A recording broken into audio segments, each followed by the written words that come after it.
So let's jump into a Jupyter notebook. This is a maps notebook file where I've just written out a bit of description for you guys what exactly is a map function. A map function applies a given function to each item of an iterable and returns a list or returns an iterable. What I mean by this is, now let's first write out the syntax of it. Syntax, it is map, again small, just remember that this is small letters, not capital. Map, and inside of that let's write function and then an iterable. Okay, that's it. That's what how you can define a function. Let's jump into a quick example of squaring a number. Def square, let's take num and let's return num square. Okay, now let's write a iterable. Okay, I'm just gonna create a list naming iterable 1 2 3 4 5 6 7 8 9. Okay, and I'm gonna create a map function that is square. Oops, there's a typo over here. Square, and then I'll pass my iterable. What it should be returning of, if you could recall, it is an map obj.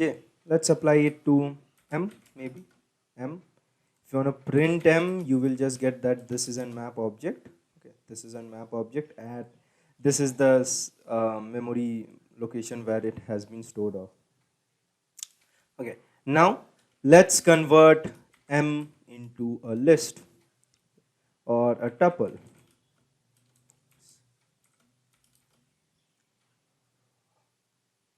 Oops,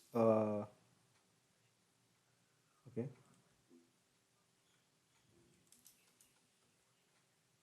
Okay, it got empty. Let me write it off once more.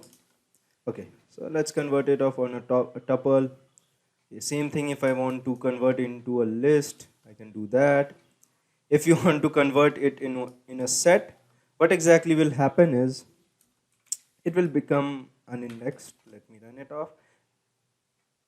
Okay, this might not be indexed every time. Right now we can see it is quite indexed, but as you know, that set is not indexed, so it might just randomize your things each time you run it off.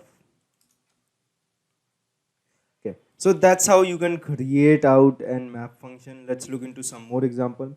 Let's take a problem statement of uh, give a list of names and create a new list of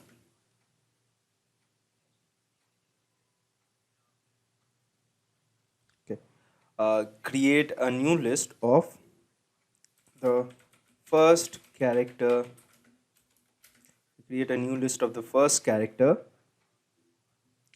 from each name. Okay, what I mean by this is, if I pass Paul, Rohit, okay, then it should be returning back a new list with P and R. So these are the first characters of this list. So how we can do it? You can do it using for loop, or that is dual for loop. You have to iterate once for this flow. Okay, you can iterate it for this one, and then you should be iterating inside of this. You can use double nested for loop, or else the way I am showing you guys right now, that is using map function. So def ret f, yeah, that is the return the first character, and over here there will be string. Okay, and what it should be returning, it should be returning me s of 0. And let's say I have an map function again, ret f, make sure there is no typo, and then an iterable. Let's write Paul with a capital P and then Rohit, and let's convert it to a list. So this is a smaller type conversion. So we are getting p and r. That's how you can use map function. There are much more examples that we can get deeper and deeper inside it. So let's look into one more example. Let's take one more function, let's say def. So I hope you're getting the flow of it, how a map function works. But let me show you one more example of it. Def, let me return if it is even or not. If the number is even, then it will return even, else it will return false. Okay. What I mean by this is something like this. Def, let's name it as even odd, EVN and ODD. And over here again, there will be some number which will be an iterable. If n mod 2 is equal to 0, what it should be returning? Return, uh, let's say, even.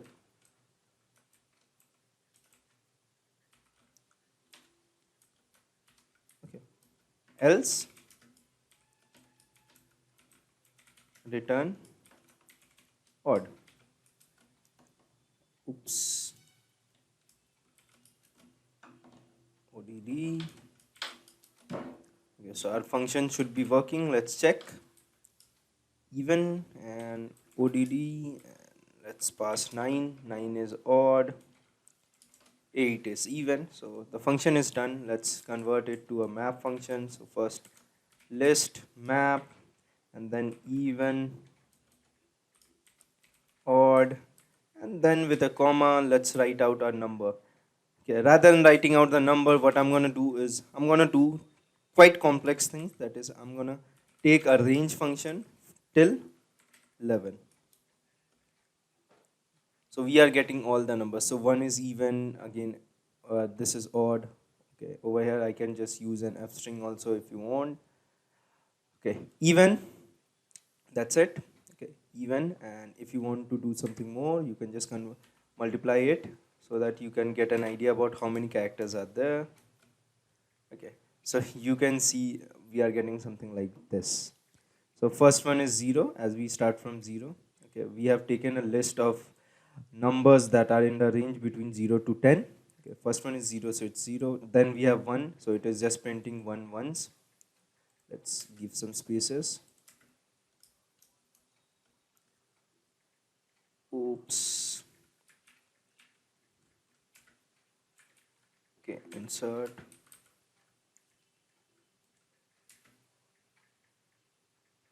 Okay, let's run it off.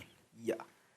So we have successfully created a pyramid, half pyramids sort of like this. So first one is 0, so it's only printing nothing. Then we have 1, 1 is odd, so it is only printing odd. Then we have even, both are even, so even, even. Then we have 3 odd, odd, odd, odd, odd. Then 4 is again even, so that's how you can create all of these using an map function. That's how useful map functions are, and we are going to solve much and much of an examples of this once we jump into more higher concept. But I hope that you are well through with map functions right now. Map function does what it just tells. It will map an iterable to a function. Okay, a function might be anything. So it's on you that whatever functions you want to write and whatever iterable you have. Let's take a very practical example. Okay, so let's say I have the profit, okay, or I have something like the compound interest of anything, and I need the profit. Okay, so what you can do is you can just write out a map function for that. Let's say in a data set, I am working with a data set for my machine learning code or anything, and in that data set I have a column. Okay, what is column? Column is just the long range, okay, features. Now inside of that I have a column. In that column it is also a feature. So in that column I will be having some numbers. Let's say I have profit and the total amount. Okay, and just apply the map function and I can just get out the loss from it. Okay, if I have having any loss or anything. Okay, so that's how, or we can get out the profit of it. I have the total amount, I have my expenditure, and I can just check out my savings. Okay, that's how helpful your map functions can be. That's it for this video. We are going to jump into our next advanced function, that is filter, in our next video. So let's catch up again in our next video.